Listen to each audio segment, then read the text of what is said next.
IMF और हुकूमत के दरमियान पॉलिसी सतह के मुज़ाकरात आज से शुरू होंगे। वज़ीर ख़जाना इसहाक डार पाकिस्तानी वफ़द की क़यादत करेंगे। IMF ने पेट्रोलियम मसनूआत पर लेवी 50 रुपये से बढ़ाने का मुतालबा कर दिया।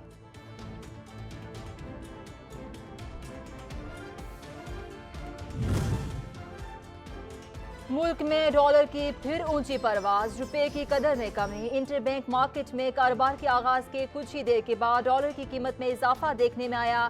इंटरबैंक मार्केट में डॉलर 2 रुपये महंगा होने के बाद 274 रुपये पर ट्रेड कर रहा है।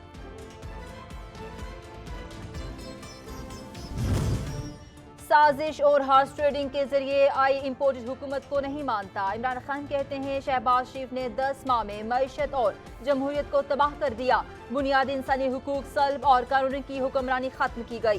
शहबाज शरीफ की इन्हीं हरकतों के सबब दहशतगर्दी भी फैली। शेख रशीद की गिरफ्तारी पर थाना पारा के SHO के खिलाफ तौहीन अदालत का केस। इस्लामाबाद हाई कोर्ट ने थाना SHO आइंदा समाअत पर रिकॉर्ड समेत तलब कर लिया। अदालत ने अटॉर्नी जनरल, एडवोकेट जनरल को नोटिस जारी कर दिए।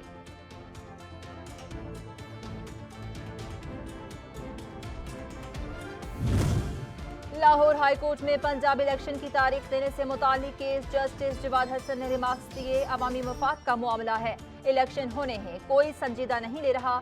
सरकारी वकील का कहना था गवर्नर ने इलेक्शन कमीशन, पार्लिमानी लीडर और स्पीकर के खत का जवाब दे दिया।